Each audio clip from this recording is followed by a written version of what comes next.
Saudações, meu caro, minha cara navegante. Espero que você esteja bem. Em tempos difíceis como esse, onde nós temos que estar afastado do mundo, das pessoas, estarmos reclusos, pensando a respeito de nós mesmos e da vida, certamente a possibilidade de termos na filosofia, mais especificamente no estoicismo, um alento, um sopro de energia nova, né, para esse momento, se torna possível e necessário. E para isso, eu gostaria de compartilhar com vocês nesse momento essa apresentação aqui, cujo autor é o Jonas Salzberger. Essa apresentação eu me limitei tão somente a traduzir e adaptá-la, toda a estrutura dela é a original, proposta pelo autor, disponibilizada gratuitamente, e que apresenta 15 regras para nós exercitarmos como contemporâneo que somos, né? O que os estoicos propunham, né? Para que nós consigamos ter uma vida melhor, mais equilibrada, ou como diriam os estoicos, com tranquilidade.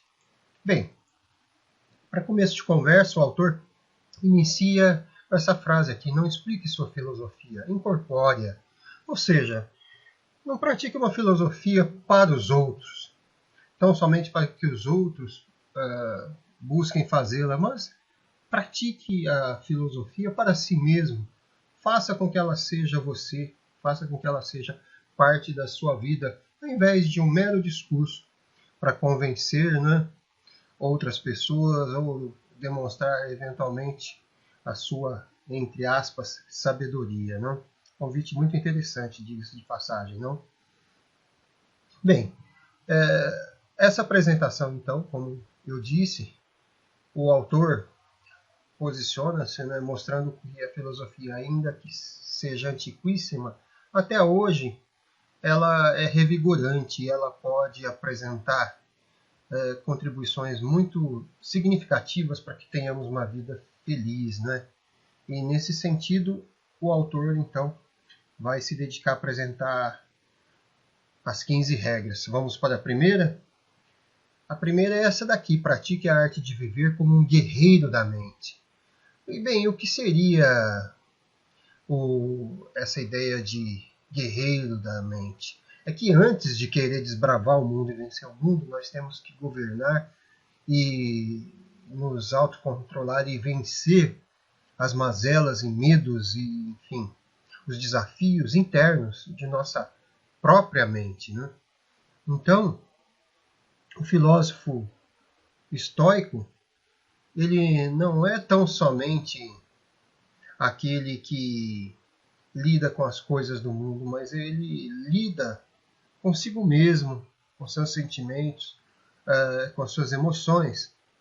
E a filosofia se propõe a fazer isso na medida em que, por meio do estoicismo, ela inspirou inclusive a chamada teoria cognitivo-comportamental, ou terapia, né, cognitivo-comportamental. E o autor, inclusive, faz uma crítica aqui, como você pode ver. Né? Hoje em dia, o filósofo se tornou algo mais livreiro, não um guerreiro, mas um mero bibliotecário da mente. Veja, sejamos então não meros livreiros, mas de fato guerreiros de nossa mente. Que nós não nos limitemos a anotar ou catalogar sentimentos e emoções, mas que nós lidemos com essas emoções e sentimentos e governemos essas emoções e sentimentos. A segunda regra, ela de certo modo ela busca dizer o seguinte: seja o que tu és e não o que dizes para os outros, né? Ou seja, expresse aquilo que há de melhor em você, o seu eu mais elevado. Nesse sentido, o desafio é sermos aquilo que somos capazes de ser no nosso cotidiano, e não um mero arremedo daquilo que nós temos capacidade de ser. Né? E, além de fazermos isso, né, o filósofo nos convida a fazer uma análise do seu dia inteiro para verificar se de fato você foi aquilo que você propõe-se a si mesmo a ser, ou o que não foi, não é? Ou seja, que nós comecemos a ser aquilo que pretendemos ou idealizamos para nós mesmos, né? E avaliemos cotidianamente quanto estamos longe ou perto desse desafio de encarnarmos ou realizarmos a nossa filosofia, né? Terceiro passo ou regra, né? Esteja atento a cada passo seu. Ou seja, viva, esteja presente no momento. Aqui o autor faz uma associação com algo que surgiu recentemente na psicologia, que é o mindfulness, né? E os estoicos antigos chamavam isso de atenção, ou do latim prosoque. Temos aqui a frase de Marco Aurélio, né? Atenção vigorosa ao desempenho da tarefa em mãos, com análises precisas, com dignidade não afetada, com simpatia humana, com justiça desapaixonada. Bem, de certo modo, o convite é vivamos o presente, estejamos no presente e estejamos plenos daquilo que nós estamos fazendo ou nos dedicando a fazer, né? Bem, o quarto passo, né? Aqui o autor coloca que nós somos incomodados não por aquilo que acontece, mas pela opinião que possuímos sobre isso, né? Aqui ele cita Marco Aurélio, né? Se você está sofrendo com uma coisa externa, não é isso que incomoda, mas é o próprio julgamento a respeito. O autor não colocou aqui, mas faz jus a uma frase de Epiteto, né? O problema não estão nas coisas, mas naquilo que pensamos a respeito delas, né? Logo, existem os fatos, aquilo que acontece ao nosso redor, mas como nós interpretamos aquilo é algo nosso. E em razão disso, os julgamentos que nós fazemos é que podem fazer com que aquilo seja bom ou mal, né? E o autor encerra dizendo, né, fazendo referência a Epiteto, né, a respeito de duas regras que é proposta pelo filósofo romano. Não há nada bom ou ruim, mas aquilo que escolhemos fazer perante aquilo que nos é dado, né? E a outra coisa que nós vamos ver tem relação com o outro passo aqui é de lidar com aquilo que acontece e não esperar que nós possamos tão simplesmente mudar aquilo que é dado, né? Na medida que já é dado. 5. Sempre teste suas impressões. Veja, você já deve ter passado por isso. Às vezes você tem uma ideia a respeito de um olhar, de um sorriso, de uma fala, e muitas vezes você se pega fazendo uma autocrítica na medida que logo depois você pensou cá consigo, caramba, aquilo que eu pensei a respeito do que as minhas impressões me diziam estava totalmente errado, né? E isso é o que Epiteto nos alerta por meio desse trecho aqui em cima que você está vendo, né? Então, sempre que você tem uma impressão sobre algo, teste-a, verifique, cheque, para que de fato as suas impressões sejam aquilo que é real e não tão somente uma interpretação sua, enfim, e que muitas vezes pode estar equivocada. Bem, sexto passo, né? Foco naquilo que você controla. Aqui em cima temos uma frase também de Epiteto, né? Algumas coisas estão ao nosso alcance e outras não.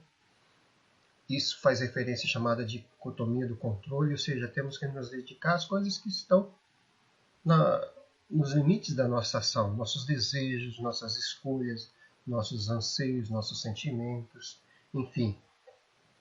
Logo, devemos focar nossa vida naquilo que nós controlamos. E aquilo que nós não controlamos, não fiquemos preocupados em tentar mudar, porque não depende de nós, à medida que envolve outras pessoas ou outras condições.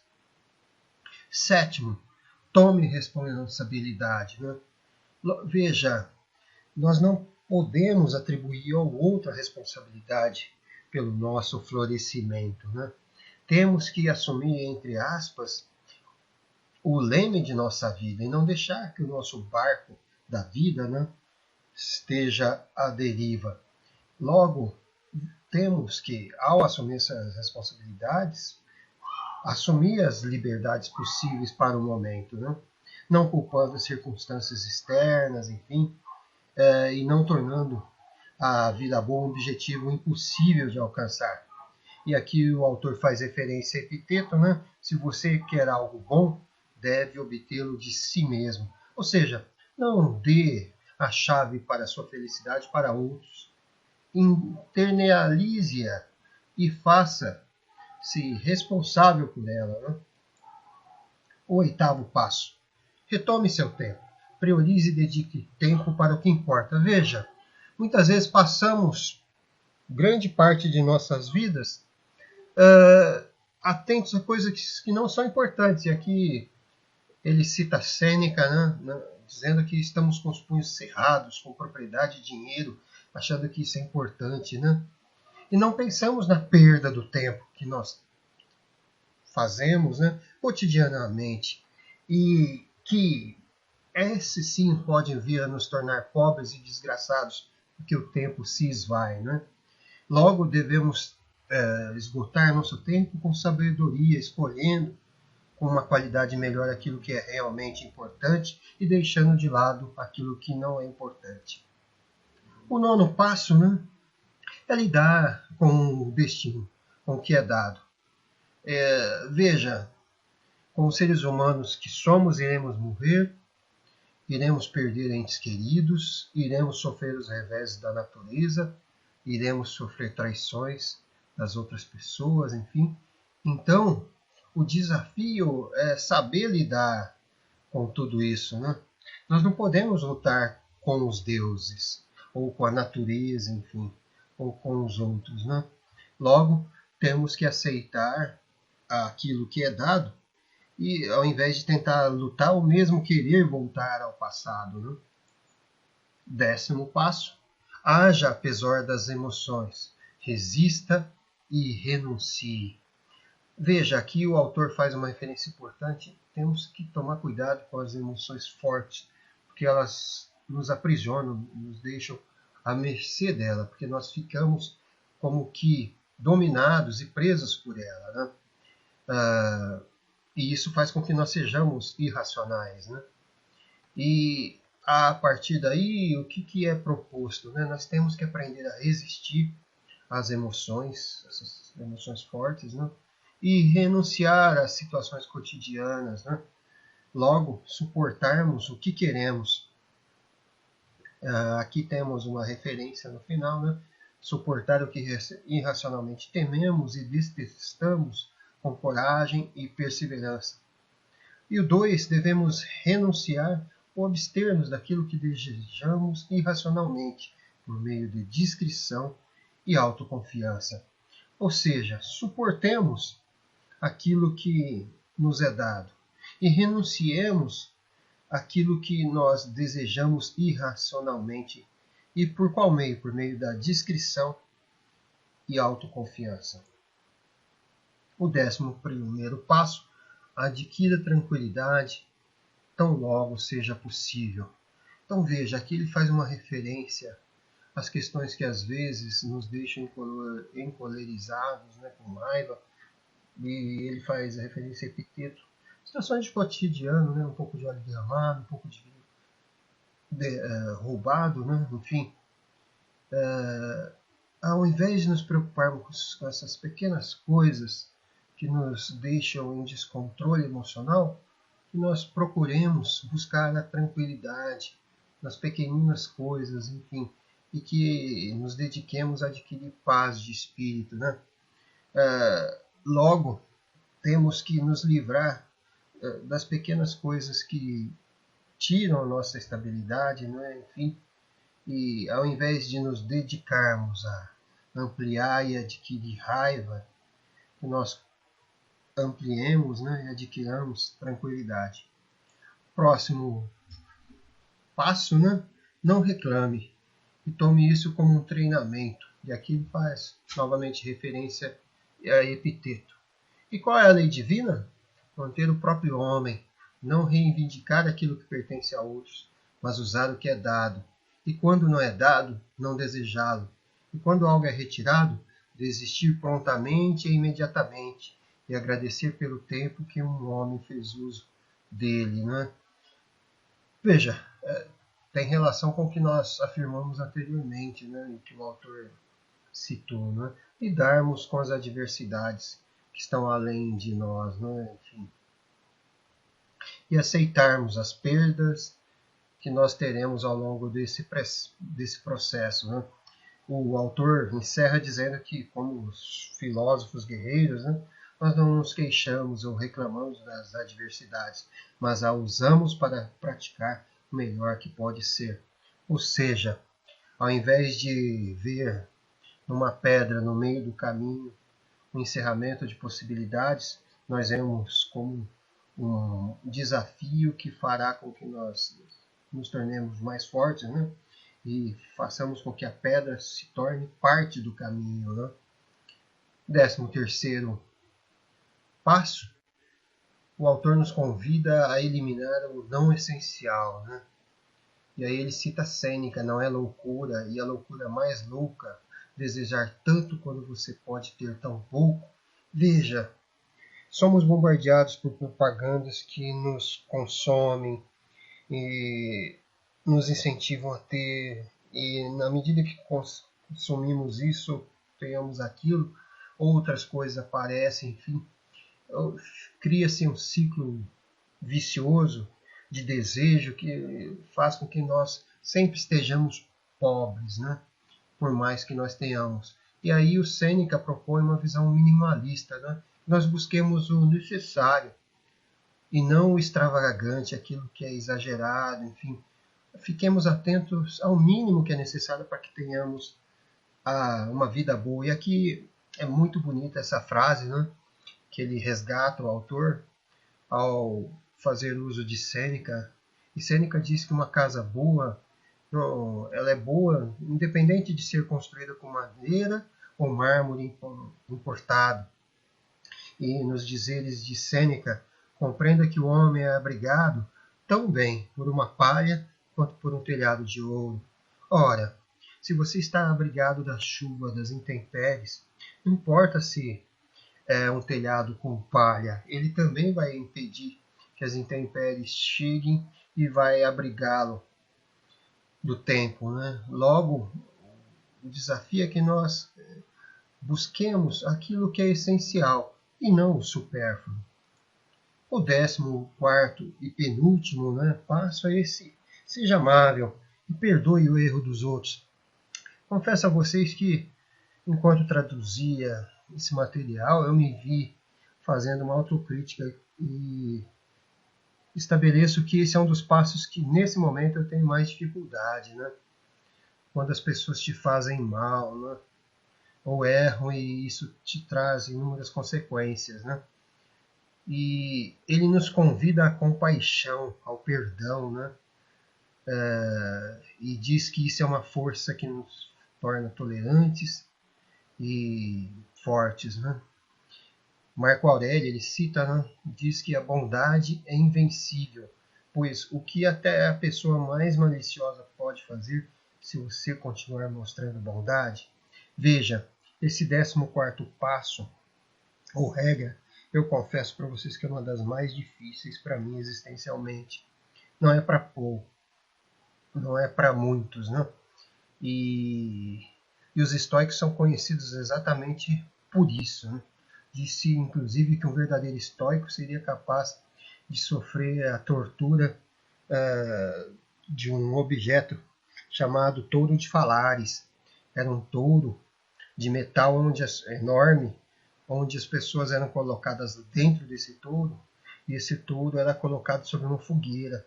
E dizia-se que o estoico seria aquele que, mesmo diante do touro e sofrendo essa tortura, ele se manifestaria impassível. Né? E esse 14º passo representa um pouco isso. Né? mesmo diante dos erros dos outros ou aquilo que eles fazem a nós, nós temos que ser amáveis, né, e vamos perdoar o erro dos outros. Veja, é um desafio, né? Enquanto humanos que somos, passaremos a vida exercitando esse desafio e esse exercício, né? Por fim, 15º e não menos importante passo, ou regra, né? Ou se diga somente o que não seria melhor não ser dito.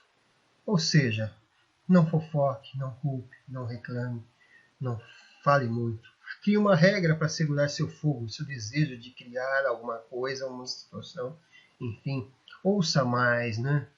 E tente falar aquilo que realmente contribui para com o outro ou para com a sociedade. E o autor cita Zenão de Sítio, né? Fundador do estoicismo, onde ele diz: é melhor tropeçar com os pés do que com a língua. Ou seja, seguremos nossa língua, meu caro, minha cara navegante. Bem, por fim, o autor encerra essa apresentação fazendo uso de Marco Aurélio, né? Não perca mais tempo perguntando sobre como um homem deva ser. Seja um. Bem, nesse sentido, e fazendo uso de uma referência minha própria, que é oriental, Sun Tzu, que dizia que as grandes batalhas começam a ser vencidas com o primeiro passo. O desafio que eu te apresento é: comece a ser aquilo que você acha que o ser humano, os seres humanos e as outras pessoas devam ser. E aí sim você vai adquirir hábitos, né, e qualidades de um verdadeiro estoico, de um guerreiro estoico.